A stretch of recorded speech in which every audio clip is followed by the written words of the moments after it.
Let's talk about what it really takes to be successful in self-storage.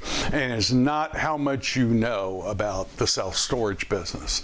My name's Mark Helm. I'm the author of Creating Wealth Through Self-Storage, and I'm the creator of the Quick Start Academy. And what I do is I support the small investor who wants to get in the self-storage business or who wants to grow their self-storage business, strategically do so in a way that creates true wealth and a fulfilling career.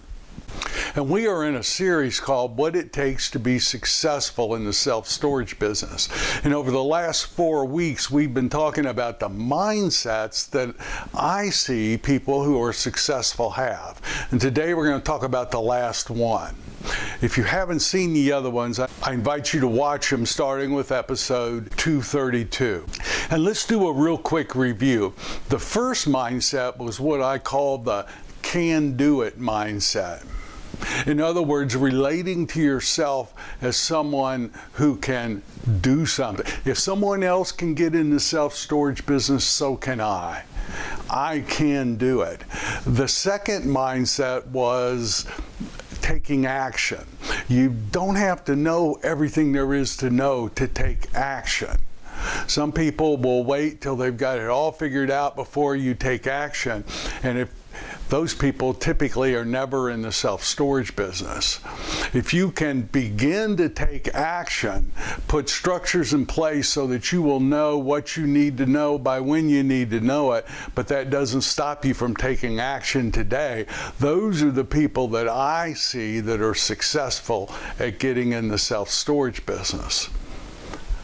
The next mindset we talked about was how to not be stopped by problems and challenges that inevitably arise. How to alter your relationship to problems and challenges. Last week we talked about what I called the Leaders Inspire mindset, the ability that you can develop where you can inspire other people to take action that will forward what you're up to in life, like building a self-storage company. Today I want to talk about fear. The ability to take action even when you're afraid, even when there's fear. I could have made that the first mindset. I could have made this perhaps the only mindset. But everyone has to deal with fear. Now I saved this for last because it's probably one of the hardest to deal with, because most people don't want to acknowledge, even to themselves, that they're dealing with fear. What's interesting is, as I've done my studies on different aspects of being in business, a lot of what I've studied is psychology and science, particularly neuroscience.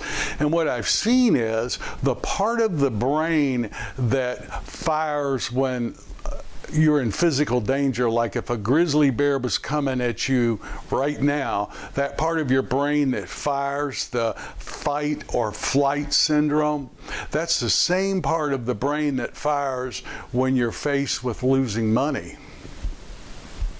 So literally, on a physical level, losing money occurs like a life and death situation to our bodies.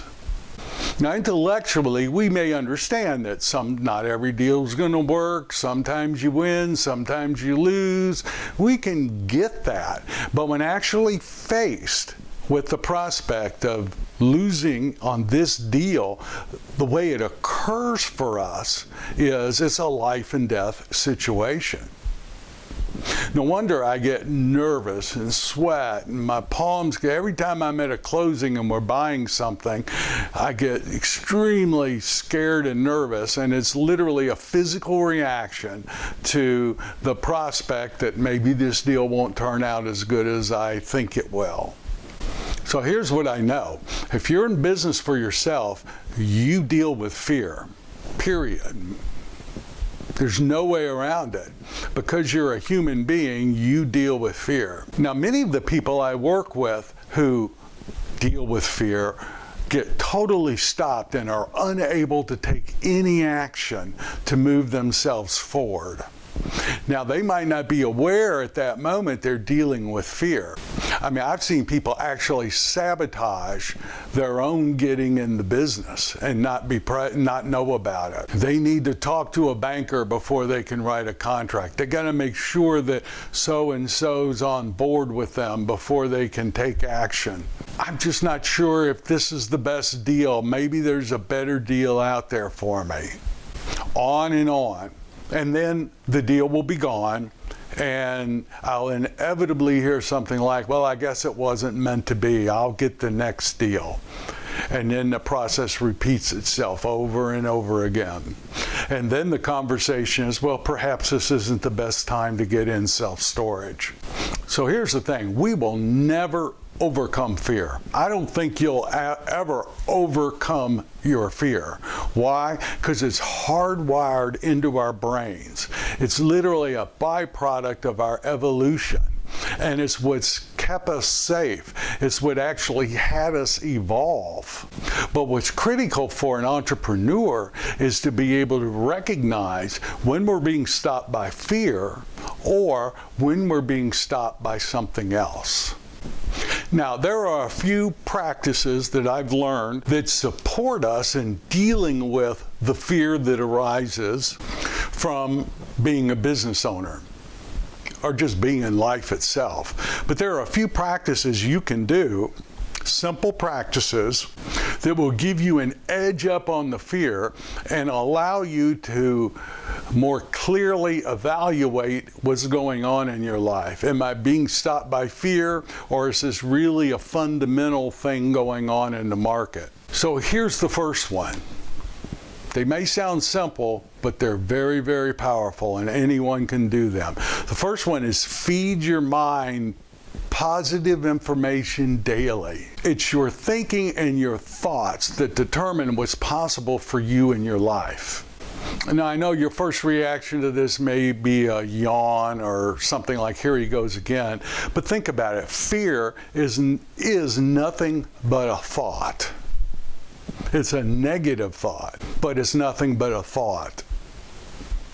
And a thought can be changed. Now, the problem is fear creates the same chemical reaction in our body that would be created if we were actually physically in danger. Now, the number of times that we're actually physically in danger for most of us is fairly small. But yet, our body reacts the same way time and time again. And as that happens, that creates a negative spiral in our thinking. See, the quality of your life at any given moment is 100% contingent on the quality of your thinking at that given moment. 100%. And if we're always focused on the downside, the negative, and our body is dealing with one fear after another, it does create a negative spiral. Now, if the majority of the thoughts we have on a daily basis at any given moment are positive and uplifting, when fear does show up, we begin to have some muscle around recognizing it as fear and not dwelling on it. Just like fear, positive thoughts can have a spiraling effect in our body and in our mind as well. And if the majority of time we're having positive, uplifting thoughts, when a negative fear thought arises, it shows up as fear, and we have muscle now in being able to contain it and deal with it and analyze it and not just react to it. We may intellectually get that, but if we're not have the habit of positive, uplifting thoughts, our body is in a constant state of fear. And it's hard to recognize fear when your body's in a constant state of it. So what do? Well, if you're religious, listen to religious recordings, listen to podcasts, read positive books, hang out with positive people. One thing I do is I extremely limit the amount of information I get from news broadcasts and radio news broadcasts. The amount of fearful information that's on, quote, the news today is enough to drive anyone into a downward spiral. I'm very careful where I get my news information these days. You know what's interesting? My life, without the majority of getting news the way the majority of people do it, my life is still rich and meaningful, and I know what I need to know about what's going on in the world. I know it's important to keep up with current events. Just control the medium and how you get your information. Because fear sells. Fear has people tune in to that news broadcast the next day to see what's going on. Try an experiment. Go 1 week without watching television news or reading a newspaper. See what happens. Just give it a shot. Do an experiment. See if that week doesn't change how you think and how you feel. Your thinking is your most important asset. Let's talk about another practice. And again, these sound simple, but feed your body good food and exercise. Why? Well, the quality of your life, and to a large degree the quality of your business, will be a function of your thoughts. And when you exercise, you think better. Your brain functions better. You actually think more clearly. I can remember one time early in my career, I was having a very familiar problem, and it was not enough money coming in from my business. I was having to feed some different businesses. I was making money on my real estate brokerage, but the other management business and other things I was involved in weren't making money. And I was having to constantly feed all these businesses I was involved in with my brokerage business. And that wasn't going to be able to continue to last too much longer. And I was working with a coach, and I was complaining, I was telling him about this negative thing that's going on in my life. I don't have time. I've got to constantly be brokering. I don't have enough time to do these other businesses, but that's the one business that does make a profit. And I went through this whole litany of what's going on and what the probable future is going to be. And I remember that coach just looked at me and said, "Are you getting any exercise?" And I felt like screaming at the top of my lungs, "Did you just hear what I was telling you?" But that was a very, very insightful question. When you exercise and take care of yourself physically with the food you eat and the exercise, the quality of your brain function significantly improves, and you think better and think more clearly. Make sure that you exercise regularly to whatever degree you can. That'll make a huge difference in your ability to deal with what life throws you, and particularly what the self-storage business is going to throw you. Here's another practice that I found makes a big difference in how we deal with fear. Create a support system for yourself. Create a structure of people that you can talk to where you're not just stuck in your own thinking all of the time. So we hear a lot today about a self-made person. In my opinion, there are no self-made people. Everyone stands on the shoulders of other people who've gone before you. Learn from them, and then you take it to whatever level you can. I don't think there's any self-made people. I learned early on in my business career the value of a coach or a mentor and creating a structure of people that I can bounce ideas off of and make sure that I'm not just stuck in my own thinking. Because sometimes my own thinking isn't the best thinking there is. Now I'm paraphrasing here, but I think it was Jim Rohn who once said, "You show me the 5 people that you spend the most time with, and I can tell you about your character, and I can tell you your net worth." Be selective of who you spend your time with and create a structure of people that you can bounce your business ideas off of and what's happening in your life off of to get good feedback so that you're not just depending solely on your own thinking. I can tell you the number of times I've been stopped, and then by talking with someone, I get freed up to take action that made a huge difference in my life. I remember one time early in my career, I was involved in a high-rise luxury condominium project.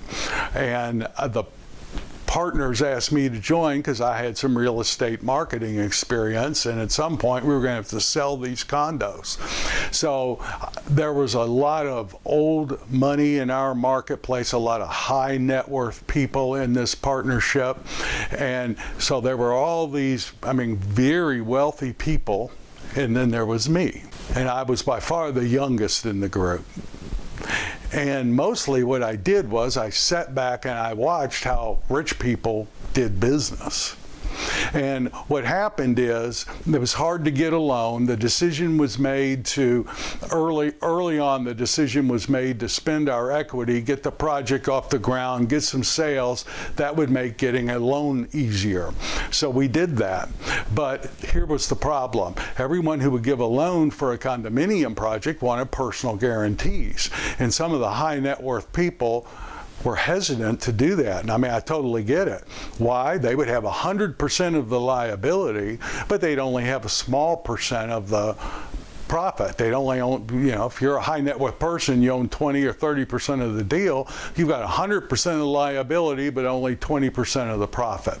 So we were stalled out, and there was a lot of conversations going back and forth with them. And I remember I had a coach at the time, and my coach looked at me and said, "Well, what are you going to do to solve the problem?" And I thought, what do you mean? What am I going to do? I can't tell some $300 million net worth person what to do. He said, well, they brought you in here for a reason. And he gave me some very specific instructions on what to do. He told me to quit acting like a wimp. That wasn't the exact word he used, but to quit acting like a wimp and get the partnership together and tell them what's going to happen and what needs to happen to avoid what's going to happen. And so I remember I called a partners meeting with them all, and I was surprised, but everyone showed up at my office just like it was a normal thing to do, to show up at a meeting I called. Everyone showed up, and I went through how I'd been acting in the partnership, told them, apologized to them for that, and I shared with them, this is what's going to happen, and here's what has to happen to move this project forward. Now, I don't know if it was 100% me, but here's what I do know. Within 2 weeks, we had a loan in place, and that project moved forward. I would have never done that without a system and a structure in place so that I'm not left in my own head just thinking.